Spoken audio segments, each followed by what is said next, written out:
നമസ്കാരം. കേരളത്തിൽ ഏതെങ്കിലും തരത്തിൽ ഈ കാലഘട്ടത്തിൽ ഒരു നവോത്ഥാന നായികയുണ്ടോ എന്ന് ചോദിച്ചാൽ ഞാൻ നിസ്സംശയം പറയും അത് മറിയക്കുട്ടി തന്നെയാണ് എന്ന്. ഇതെന്റെ വാക്കുകളല്ല, അഡ്വക്കേറ്റ് എസ് ജയശങ്കറിന്റെ വാക്കുകളാണ്.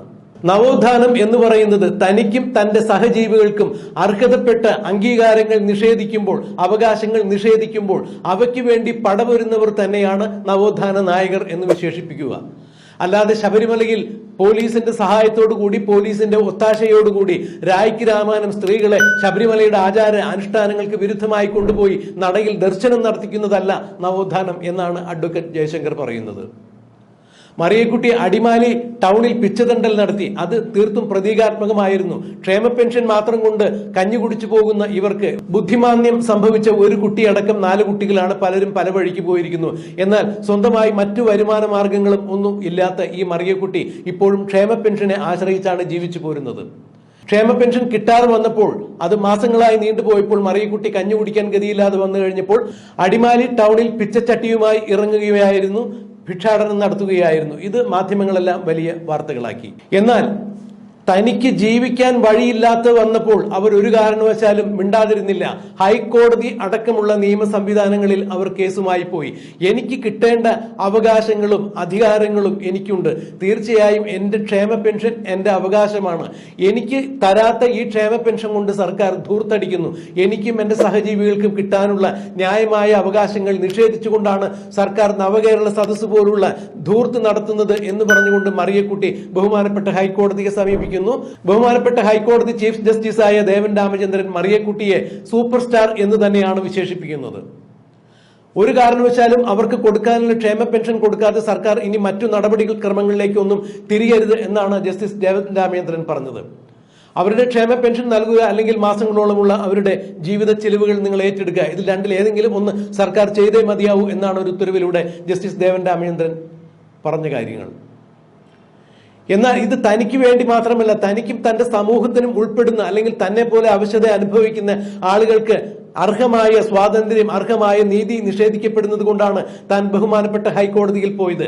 ഇത് സർക്കാരിനെതിരെയുള്ള പോരാട്ടമായി തീരുന്നതിൽ തനിക്ക് കുണ്ഠിതമൊന്നുമില്ല. സർക്കാർ എന്ന് പറഞ്ഞാൽ എന്നെ പോലുള്ള, അല്ലെങ്കിൽ ഞങ്ങളെ പോലുള്ള അവശത അനുഭവിക്കുന്ന ആളുകളുടെ ക്ഷേമത്തിന് വേണ്ടി രൂപീകരിക്കപ്പെട്ടിരിക്കുന്ന സംവിധാനമാണ്.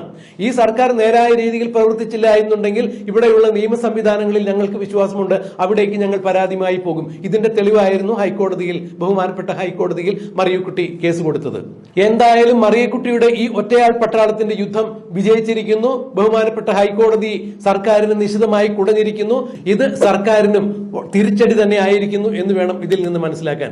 താൻ ഒരു ഗതിയില്ലാത്തവളാണെങ്കിൽ പോലും തനിക്കും തന്റെ സമൂഹത്തിനും അർഹമായ ന്യായമായ അംഗീകാരങ്ങൾ സർക്കാർ നിഷേധിക്കുമ്പോൾ, അല്ലെങ്കിൽ എനിക്ക് കിട്ടാനുള്ള ന്യായമായ ക്ഷേമ പെൻഷൻ പോലും കിട്ടാതെ വരുമ്പോൾ, കഞ്ഞി കുടിക്കാൻ ഗതിയില്ലാതെ വരുമ്പോൾ, എനിക്ക് വേണ്ടി മാത്രമല്ല എന്റെ പോലെ, അല്ലെങ്കിൽ എന്നെ പോലെ ഈ സമൂഹത്തിൽ അവശത അനുഭവിക്കുന്നവർക്ക് വേണ്ടി ഞാൻ മുന്നിട്ടിറങ്ങുന്നു എന്ന ഒരു ലക്ഷ്യത്തോടു കൂടി മുന്നോട്ട് വന്ന ഈ മറിയക്കുട്ടിയെ ജസ്റ്റിസ് ദേവൻ രാമചന്ദ്രൻ പോലും സൂപ്പർ സ്റ്റാർ എന്നാണ് വിശേഷിച്ചത്. ഈ ക്രിസ്തുമസ് കാലത്ത് നക്ഷത്രം ഇവർ തന്നെയാണ് എന്നാണ് അഡ്വക്കേറ്റ് ജയശങ്കറിന്റെയും അഭിപ്രായം. എന്തായാലും മറിയക്കുട്ടിയുടെ ഈ യാതനകളെക്കുറിച്ചും ഈ യാതനകളിൽ നിന്ന് മോചനം നേടുവാൻ വേണ്ടി അവർ സർക്കാരിനെതിരെ എനിക്ക് ക്ഷേമ പെൻഷൻ കിട്ടണം എന്നുള്ള അവകാശവാദവുമായി സമരം നടത്തിയ മറിയക്കുട്ടിയെക്കുറിച്ച് അഡ്വക്കേറ്റ് എസ് ജയശങ്കർ തന്റേതായ ഭാഷയിൽ കൃത്യമായ രീതിയിൽ നിരീക്ഷിക്കുന്നു.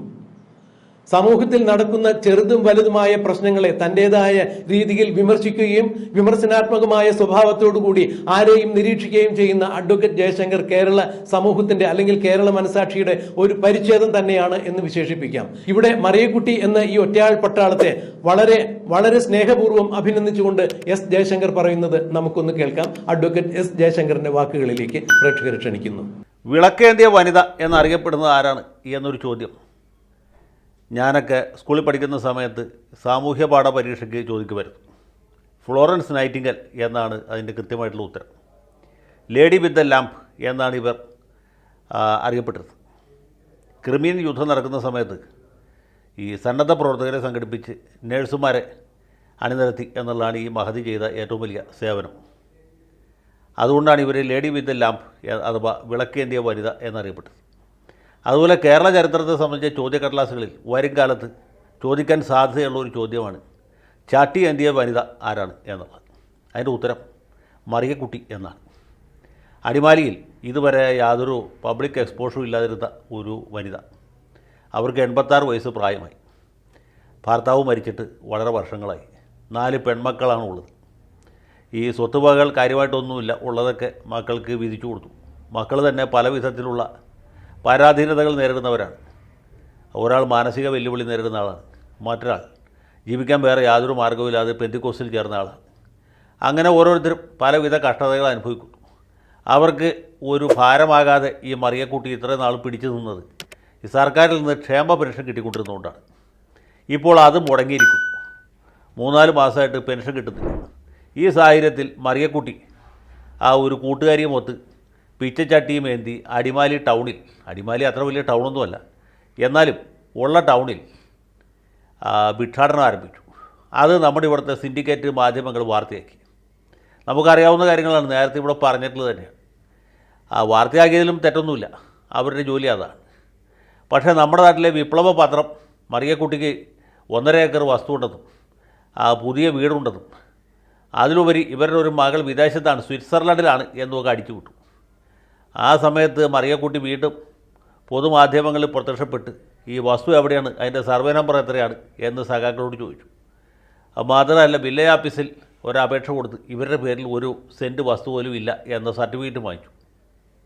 അതിനുശേഷം ദേശാഭിമാനി പത്രത്തിനെതിരായിട്ട് മാനനഷ്ടത്തിന് കേസ് കൊടുത്തു. ദേശാഭിമാനി അതിനു മുമ്പ് തന്നെ വാർത്ത പിൻവലിക്കുകയും നിർവ്യാജം ഖേദം പ്രകടിപ്പിക്കുകയും ചെയ്തു.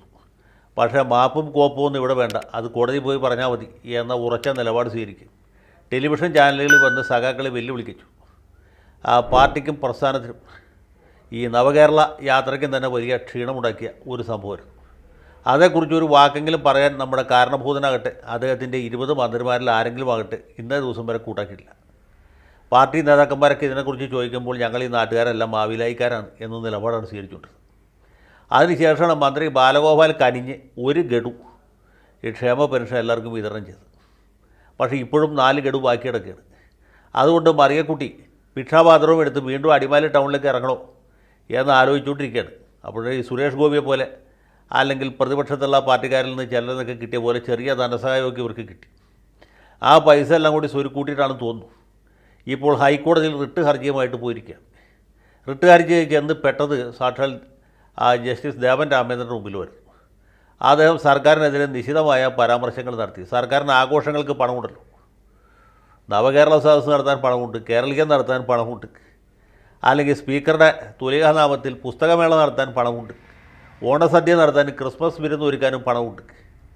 പക്ഷേ ഈ പാവപ്പെട്ട മറിയക്കുട്ടിക്ക് 4 മാസത്തെ ക്ഷേമ പെൻഷൻ കൊടുക്കാനായിട്ട് പണമില്ല എന്ന് പറയുന്നതിൽ എന്ത് യുക്തിയാണുള്ളത്?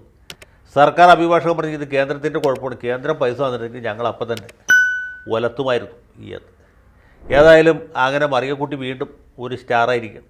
ഈ ക്രിസ്മസിന് നമുക്ക് വീട്ടിൽ സ്റ്റാർ തൂക്കുന്ന പരിപാടിയുണ്ട്, ക്രിസ്മസ് നക്ഷത്രം. ഈ ക്രിസ്മസ് കാലത്ത് ഉദിച്ചു ഉയർന്ന് ഏറ്റവും തിളക്കമേറിയ നക്ഷത്രം ആരാണെന്ന് ചോദിച്ചാൽ ഞാൻ പറയും അത് മറിയക്കുട്ടിയാണ്. കാരണം ഒരു നക്ഷത്രത്തിനും ഇത്രയും ശോഭയില്ല. മമ്മൂട്ടിക്കോ മോഹൻലാലിനോ സുരേഷ് ഗോപിക്കോ ഫഹദ് ഫാസിലിനും ഇല്ലാത്ത ഒരു ശോഭ, ആന്തരികമായ ഒരു ശോഭ മറിയക്കുട്ടിക്കുണ്ട്. അതുകൊണ്ടാണ് അവർ ഈ പോരാട്ടം തുടരുന്നത്. ഈ നവോത്ഥാനം എന്നൊക്കെ പറഞ്ഞ ഇതാണ്. അല്ലാതെ ചില ആക്ടിവിസ്റ്റുകളെ ചാക്കിൽ പൊതിഞ്ഞ് ശബരിമലയുടെ പുറകുവാലിൽ കൂടി ദർശനം നടത്തിച്ചിട്ട് ഇവിടെ സ്ത്രീ ശാക്തീകരണം പൂർത്തിയായി എന്ന് പറയുന്നതല്ല. സ്ത്രീ ശാക്തീകരണം എന്ന് പറയുന്നത് ഇതാണ്. 86 വയസ്സായ ഒരു സ്ത്രീ, ജീവിക്കാൻ ഒരു മാർഗവുമില്ലാത്ത ഒരു വനിത ആ ഭിക്ഷാപാത്രവും എടുത്ത് തെരുവിലിറങ്ങുന്നു, അത് വാർത്തയാകുന്നു. അവരെക്കുറിച്ച് തെറ്റായ വാർത്ത കൊടുത്ത പത്രത്തിനെതിരായിട്ട്, കേരളത്തിലെ ഏറ്റവും പ്രബലമായ രാഷ്ട്രീയ പ്രസ്ഥാനത്തിനെതിരായിട്ട് മാനനഷ്ട കേസ് കൊടുക്കും. അത് പോരാഞ്ഞ് ആ റിട്ട് ഹർജിയുമായിട്ട് ഹൈക്കോടതിയെ സമീപിക്കുന്നു. അവർക്ക് വേണ്ടി മാത്രമല്ല, ഇതുപോലെ പെൻഷൻ മുടങ്ങിയ ജീവിക്കാൻ മാർഗമില്ലാതായി തീർന്ന മറ്റെല്ലാ ആളുകൾക്കും വേണ്ടി. ഇവരാണ് യഥാർത്ഥത്തിൽ ഒരു നവോത്ഥാന നായിക എന്നാണ് എൻ്റെ എളിയ അഭിപ്രായം. ഈ ന്യൂസ് മേക്കറെ തിരഞ്ഞെടുക്കുന്ന മനോരമ ചാനലുകാർ മറിയക്കുട്ടിയെ കാണാതെ പോയത് എന്തുകൊണ്ടാണെന്ന് എനിക്ക് മനസ്സിലാവുന്നില്ല. ഒരു പക്ഷേ അന്നമ്മ കൊച്ചമ്മയേക്കാൾ മഹതിയായ വേറൊരു വ്യക്തി ഈ നാട്ടിലുണ്ടായിരുന്നു എന്ന് വന്നാലോ എന്ന് പേടിച്ചിട്ടാണോ എന്നുകൂടി എനിക്ക് സംശയമുണ്ട്. ആ സംശയമായിട്ട് തന്നെ നിൽക്കട്ടെ. ഏതായാലും മറിയക്കുട്ടിക്ക് എൻ്റെ വിപ്ലവ അഭിവാദ്യങ്ങൾ.